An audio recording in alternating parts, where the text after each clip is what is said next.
Now, I am Dustin Baker, and we are here on the June 21st edition. Vikings training camp gets underway in 1 month. The players show up, and fans can show up in about 4.5, 5 weeks. But we're talking with some new folks today. We have Mo here right now. We think we have another Vikings fan on the way. We shall see on the scheduling part of it. We got producer Tyler. He's in the house. But we're going to start with you, Mo, front and center here on the video interface. Tell me, where do you live and why? How did you become a Vikings fan? My name is Mo again. I'm from North Carolina. And I've been a Vikings fan pretty much the majority of my life. My dad started off as a Vikings fan, so like I told you a little bit earlier, I played high school football, middle school football. So once I started actually playing the game of football, I felt like it was time for me to choose my own team. Mm-hmm. And then I want to say around that same time was when Randy Moss was going to New England.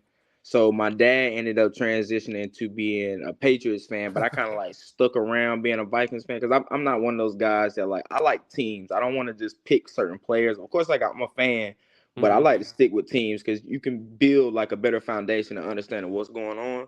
So I would say right around the time Randy Moss was transitioning to New England, as sad as it's going to hurt and say that I just became a Vikings fan around that time. And then you must have had at that time Adrian Peterson coming up, so Yeah. somewhat easy to stay with the purple team. Yeah, exactly. We still had AP, so it was a lot of stuff to look at. It was a long quarterback carousel, so I just stuck with AP, and then we was real big on defense when we had Mike Zimmer those first couple of years. So I just stuck to where I knew most of the players, but like I said, I still been trying to learn everybody and what's going on. All right, sweet. Yeah, Randy Moss is the guy that made me a Vikings fan for life. So we came from the same guy, so to speak. We just had a Right, right. little separate years, and then Adrian was easy to fall in love with too. All right, well, like I said, we think we have one more guest jumping on. Producer Tyler will put him on the show if he indeed shows up. But we're going to start with these right out of the gate to you, Mo. The first one I have for you is we basically have the offseason in the books. It was an Right. offseason stuffed with change. Kirk Cousins and Neil Hunter work elsewhere, 2 new quarterbacks. 3 new edge rushers, a new running back. I want to know, what was one off-season move for these Vikings that genuinely surprised you? I would honestly say the Griffin signing really probably surprised me the most. I felt like we were somewhat decent in corner, but I thought that we were gonna go get a bigger name earlier. Not to say that Griffin's not a big name or a star at corner, but I thought we were gonna get a bigger name earlier. But the fact that we waited a little bit and signed him, and then I know you only asked me for one, That's but okay. I would say the Sam Darnold signing kind of surprised me a little bit too. I'm a fan of the signing only because I don't think that he had as much help in New York when he first started in the field as he does now. So I think with what we have around him, I think it'll take a while before McCarthy plays. I know that's going to hurt a lot of people's feelings, but I think Sam is going to come in and actually show people why he was a top 5 pick. Yeah, I put out just a curiosity poll a couple days ago about who fans would start if they were in charge, and Mm-hmm. like 85% said Sam Darnold. I couldn't believe it. Right. If I would have had that poll right after the draft, I'm guessing it would have been about 50-50. It would have been straight McCarthy if you had it right after the draft. Yeah, so I think we've just been baked into thinking it's going to be Darnold. Therefore, as the couch GM, I'm going to start Darnold. That has to be the only explanation. Tyler, what about you? What's one offseason move that made you go, wow, they did it? Well, to touch on what he said about Darnold, those Le'Veon Bell tweets were pretty funny, where he was just unloading on Adam Gase, and he had mentioned Mm-hmm. how he would receive, Sam Darnold would receive like a play call on 2nd and 10 in the huddle, and it was like 21 dive, and Gase's whole rationale was just, let's get it to 3rd and manageable. And Right. every single time he heard that, he would just like shake his head as he's telling his teammates in the huddle what the play call was. So if you're looking for a culprit as to who ruined Sam Darnold's development, Adam Gase is right there. For sure. But no, the one offseason move that genuinely surprised me was not bringing back Chris Reed. I know a lot of people talk about Dalton Reisner and how it took so long for the Vikings to bring him back. But Chris Reed, when healthy, is a serviceable backup center. And the Vikings lost that when Austin Schlottman left. So you would figure that given Reed's injury history, that you could get him back for dirt cheap, and that would be a quality backup center, if they ever needed it.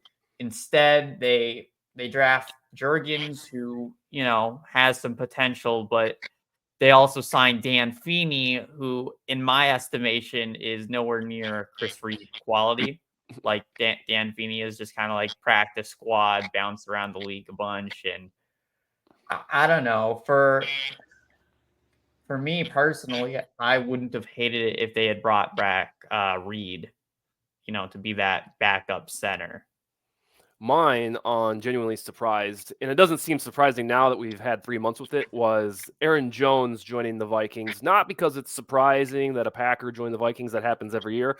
I didn't expect Kwesi Adofo-Mensah, the Moneyball general manager, to go spend somewhat big on a running back who will be 30 in December. Initially, I was like, well, whatever. Now I've warmed up to it because it proves to me that they want to fix the run game, and we'll probably see more emphasis on it this year. But I remember when I saw that, I was like, really? Not that I thought Ty Chandler was guaranteed to RB1. I thought they would stick with Chandler and then draft Trey Benson or Braylon Allen or somebody and then, shoot for the stars. But the fact that Kwesi Adofo-Mensah, who's known for being one of the more progressive analytics-minded, went with an old running back, I was like, all right, well, he's not as inflexible as you would think. All right, Tyler, what's the next thing we got from Mo? Yeah, Mo, just curious to hear, what is the Vikings' most realistic best case scenario for 2024? Realistically, best case scenario, Yeah, I would say is that we probably go 17 games, so we go 11-6, or we get a bye, so 10-6, I think, maybe. I think fans got to understand that we're not in rebuild mode, but we're not in Super Bowl mode either. So, like, we got to take what we can get, but we can't rush the process either. Like, McCarthy is a good quarterback, and I understand where fans think he is, and knowing the game, I know where I personally see him at, but we can't rush the process. So, personally, best case scenario is we come out like second in the NFC North, and then we might make a play in, but I still don't even see that. Like, I think realistically, second or third in the NFC North is probably where we'll be at this year. So you have, if the Darnold thing works out and we have the Baker Mayfield ceiling, whatever you want to call it, that the Right. best case is probably 11-6, flirting with the NFC North. Yeah, I mean, like I said, I've been a fan and I coach, so I actually understand the game. I don't see us winning the NFC North with Sam Darnold, only because there's a lot of weapons in Detroit. Like, Detroit got better in the offseason. Yeah, the Bears got Caleb Williams, but they still have a lot of weapons on that team that got better in the offseason. I just personally think that, yes, we made the right moves for the right direction, but overall, as our whole division, we didn't come out the best as far as everybody else did. Yeah, the NFC North got really good in a hurry. All right, Justin, welcome to the show. I have a series, because you're a little bit late, I have a couple questions to get you caught up. The first thing we want to know, sir, is, where are you? Where do you live? And how did you become a Viking fan? Okay, good question. So I live in Ellicott City, Maryland. Okay. I have been a Vikings fan my entire life. I'm originally from Minnesota. Grew up in Hutchinson, about 60 miles west of Minneapolis. I've been all over the place. I live in New York, Maryland now. I'm in the Army, so we move around. Right on. Hey, Justin, is that a brisk lemon iced tea in the background on that table? Is. We may or may not have sponsors. And then just your ties to Minnesota is how you became the Viking fan. Is that correct? Yeah, I've been a Vikings fan ever since I started following football. Once I got into it, like middle school, the Vikings have just always been my team. Adrian Peterson being the big one. I remember before Adrian Peterson, Chester Taylor and the guys that we were rolling with, and all of the quarterbacks, the lovely quarterbacks we've had in that time. Yeah, Mo touched on those too. The first question we had, we kicked it to Mo. We want to know a off-season move that when it happened genuinely surprised you. Mo went with Shaq Griffin joining the club. What do you got? That when you saw it, whenever that was in the last 3 months, you were like, oh, wow, that happened.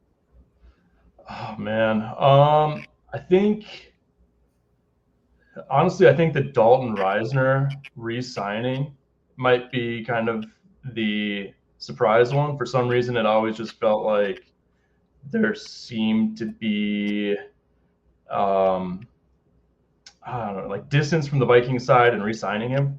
I don't know where that rift is, or if it's just a fallacy and it's something that we don't know on our end as fans. But I feel like it just really didn't feel like Dalton Reisner was coming back. And we loved him. We loved the energy that he brought to the Vikings last year. And so him actually coming back and Kwesi getting that deal done for another 1 year, I thought was really surprising. So.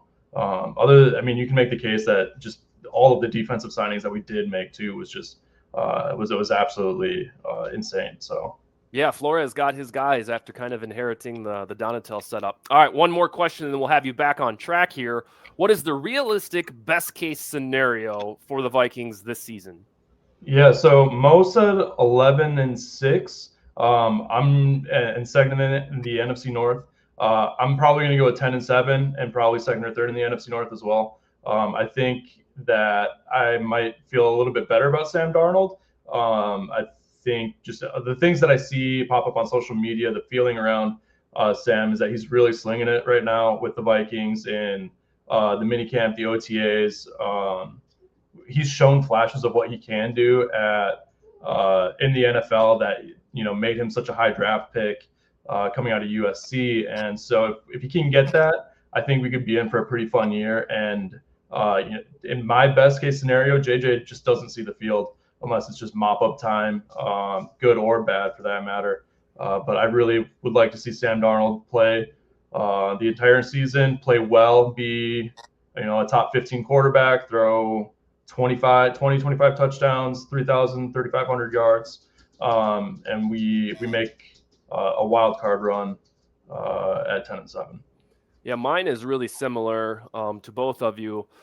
That let's say Darnold basically has the Kirk Cousins stat line, 3,900, 4,000 yards, 29 touchdowns, 12 picks.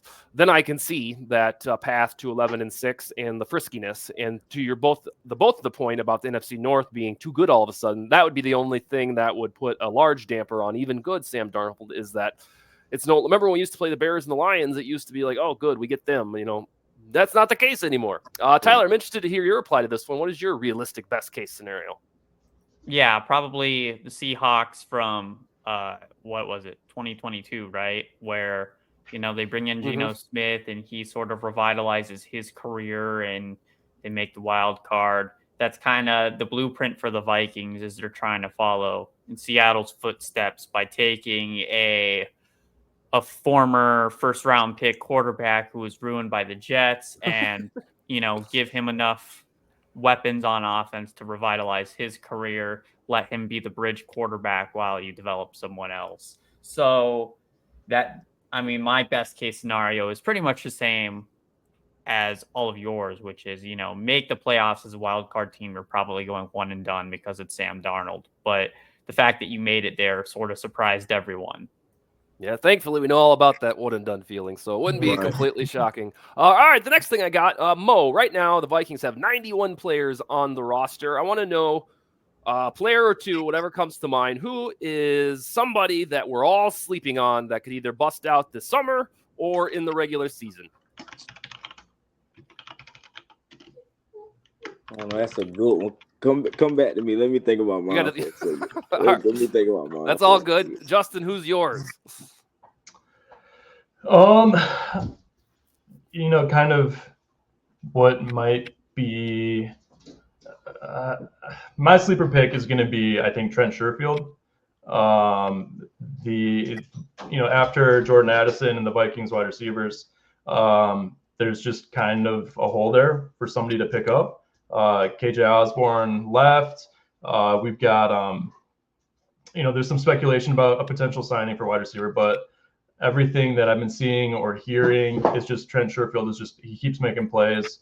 Him and JJ have a really good connection right now in camp with the twos, and so I think that if he just shows up, like there's going to be opportunities for him if he gets on the field to make a play, and I think that if he continues to impress and continues to make those strides, that right now that 3 spot is pretty wide open. He could make a serious case for getting some regular time at the 3. Do you think that when we get to week 1 on the depth chart or the first offensive possession, that Sherfield will be the WR3, or do you think it'll be a committee like between Powell and whoever else in terms of the target load? I think that it's probably going to be a committee. I think that the way we see Kevin O'Connell approach the offense is that it can be very scenario based and very matchup based, or extreme play design to try to get that mismatch. So I definitely think committee, but the 3 spot is wide open. Like you mentioned, Powell he had some really good moments last year, but I definitely think it's going to be a committee. Tyler, who's yours? The one that folks are sleeping on. First name Dallas, last name Gant. No, I'm not going Dallas. So the Vikings' 4th inside linebacker on the depth chart right now is Kamu Grugier-Hill, a longtime veteran in the league. But they also signed a couple of UDFAs, and inside linebacker Dallas Gant is the one who got the most guaranteed money out of the inside linebackers. They also have Abraham Beauplan, who's a perennial practice squad guy that they like. But I went with Gant because he was a former 4-star recruit, and he does have some upside there. 6'2", 224 pounds, played at Ohio State. So if Kamu Grugier-Hill just kind of looks old and slow at training camp, Dallas Gant might be the guy who overtakes him and becomes that 4th and final inside linebacker on that roster. Yeah, that's a real deep sleeper. Yeah, so I like that one. All right, Mo, did you think of one? Yeah, I'm going to go opposite of what Justin said. I think it's probably going to be Brandon Powell. That's probably going to be the most sleeper guy on the team this year. He came in clutch for us in some really, really clutch moments last year, and I think that us not going to I could be mistaken, but I think we took a receiver like late, or we signed like an undrafted receiver, but we didn't really look at the wide receiver market as heavy this year. Correct. I do agree that it's probably going to be by committee, but the fact that we still have Hawkinson and Aaron Jones can catch a little bit out of the backfield, I think Brandon Powell can slip in there and solidify him a bigger target share than everybody else. Mine isn't as deep of a sleeper as Dallas Gant. Again, mad props to Tyler for that. Mine is Ty Chandler, and this is because the big name, the billboard of Aaron Jones has taken over, like the what if he's as good as he was last December and against the Cowboys in the playoffs, and that's fine. Hopefully he is. But he's going to be 30 in December. He missed 6 games last year. He usually is good to miss 2 or 3 games per year because that's what happens to running backs. So I think that when Chandler comes in, or when he takes his RB2 carries, I don't think we're going to see this huge ass downgrade. Like, oh my God. The only problem with Chandler is he's not wonderful in pass pro like Dalvin Cook was. I think that will continue to be the knock on him. But to our eye test, or when Chandler has to be the RB1, I think we'll be pleasantly surprised that, like, oh, okay, this guy can be the RB1. I was emotionally prepared for the Vikings to make him the RB1 and then draft one of the guys I mentioned at the top of the show. But they went with Aaron Jones. So I still have high hopes for Chandler. The thing about him is he's 26. He didn't get started as a rookie until age 24. So the time is now. He should be in his absolute prime. If he's going to take off, it's got to be this year or next. He's not one of these running backs like Braylon Allen, who came out at age 20. He came out at 24. So I like that he's in his physical prime. I think he'll get a little bit more attention in the offense than we think because we're so mesmerized with what Aaron Jones can be.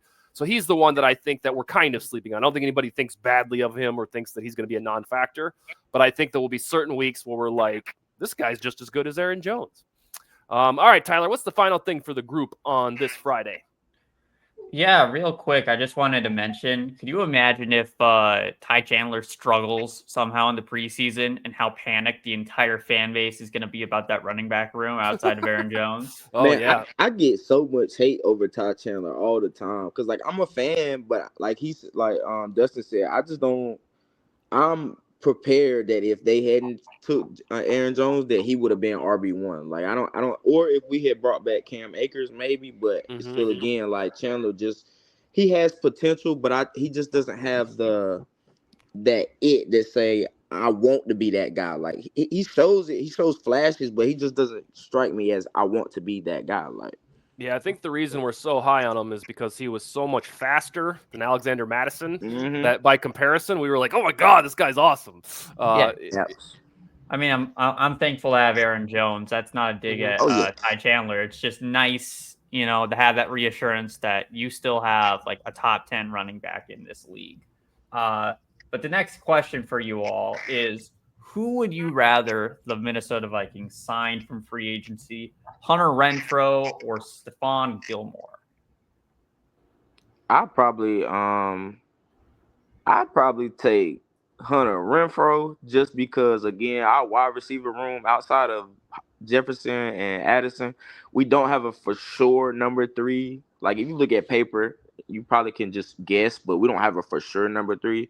I think DB wise, we kind of stacked up, and we got to let them guys just play. I think Griffin was, like I said earlier, was a great addition to our DB room. So I don't think that Gilmore would come in and make an impact, but I definitely think Hunter Renfrow will come in and make an immediate impact in our wide receiver room.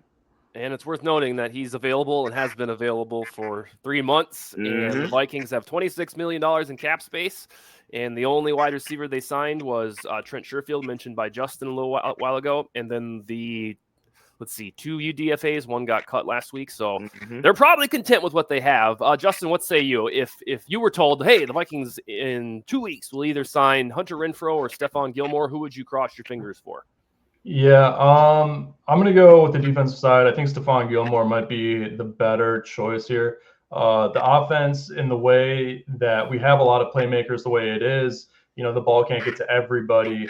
I think that Kevin O'Connell will come up with a scheme to get a lot of playmakers touches on the ball. So I don't think Hunter Renfrow is as much of an addition to the offense that Stephon Gilmore could, especially with what we've seen late in the seasons as players get hurt. That defensive backfield can really start to suffer, and we can really pay the price for it if we're not ready and we have the depth. Stephon Gilmore would almost surely lock up the top 3 cornerback spots with Byron Murphy, Shaq Griffin, and Stephon Gilmore. I mean, really probably locking those down. And then, Josh Metellus is in there. The safeties, Harrison Smith, Cam Bynum. There's a lot of flexibility that Stephon Gilmore could bring to really free up what Brian Flores can do on the defensive side. Yeah, the reason I put this question on docket is because I'm so torn. If TJ Hawkinson was healthy, I really wouldn't give a shit about the WR3 because he is the WR3 by the amount of targets he gets. So we know that he's not, and he'll probably be on the pup to start the season. I think in that case, I would take Renfrow because we're going to have a new quarterback. And even if it's McCarthy or Donald, we don't know if the guy's any good. And I would rather him have a bona fide WR3 target in Renfrow. But if Hawkinson was on this team, then I wouldn't really at all care about WR3 because it's like, hey, whoever plays mop-up duty is fine with me. In that case, I would take Gilmore. Tyler, what say you on this one? Yeah, so it's not even an over-exaggeration to say that for the past 10 years, all we've talked about is wide receiver 3. Every offseason, without fail, it's been wide receiver 3, wide receiver 3. And for the longest time, I always felt like it was such an overrated storyline because, at least under Zimmer, we always ran the run-first offense with the 2 tight end sets. And, your wide receiver 3 isn't going to matter so much if you have 2 tight ends, 2 wide receivers on the field, and you're handing the ball off to Dalvin Cook 20 times a game. But now it's completely different. Now it's crucial because KOC, he operates a pass-first offense. And granted, he's going to place more of an emphasis on an efficient running game, but he calls most of our run plays from 11 personnel. It's unless he's really trying to establish the run, he's not going to have 2 tight ends out there at the same time, because in Kevin O'Connell's mind, it's, well, if I run out of 11 personnel, I'm going to get the matchups I want because there's just going to be less beef, on the defensive side of the ball. The reason why I say Hunter Renfrow over Stephon Gilmore is TJ Hawkinson is out. We don't know how long he's going to be out, and maybe Robert Tonyan can, step in and fill that void for a bit. But if you're going to be running out of 11 personnel, you're going to need a more durable wide receiver than Jalen Naylor or Brandon Powell, who's already the punt return guy. And he's at a higher risk of injury just because he's the punt return guy, not because he has a litany of injuries in his past, just because if you're playing special teams, you're more likely to get hurt. And that's just how it is. And Naylor, as a flu could, set him back an entire mini camp. So, I mean, I'm just looking for durability at that spot and, someone that I can really rely upon if I'm Sam Darnold for the first few games, knowing that I'm going to be without Hawkinson, knowing that the entire defense is going to sell out to stop Jefferson. Do I want to put all that pressure on Jordan Addison, Robert Tonyan, and Aaron Jones to carry the offense right away? Not really. It'd be nice to have someone like Renfrow he's not a star. He's not going to blow you away, but you know exactly what you're getting out of him. It's that Jarius Wright, Adam Thielen sort of, if it's 3rd and 7, I know I can throw it to Renfrow and he's going to, move the chains. So long story short, I think the Vikings should really bring in Hunter Renfrow. And this is the one year where I'm actually concerned about wide receiver 3. And it's not just a novelty thing of, it'd be really nice to have that 3rd legitimate wide receiver alongside of our 2 stars. All right. The last thing, if you guys have any closing arguments like hot takes, endorsements, recommendations, this is the time to spout them. I'll let you try to think of one. Mine, I'll continue to say this on the show throughout the summer. I do not believe that Sam Darnold is destined to be fabulous just because he's on the Vikings. But this is what happens to the Minnesota Vikings. A quarterback who is kind of left for dead comes to the Vikings, and it's such a Vikings thing that he'll be too good to let McCarthy on the field. And therefore, I think that at some point this season or going into next offseason, there will be a camp of fans that say, Darnold is good. We shouldn't let go of him. And we'll actually have a debate about Darnold and McCarthy. So therefore, I do think the Sam Darnold experiment will net dividends because it's a Vikings thing to transpire, not necessarily a pro Sam Darnold take. Excuse me, Justin, do you have any hot takes for the group before we log off? The biggest thing for me is something that's just been a drive killer.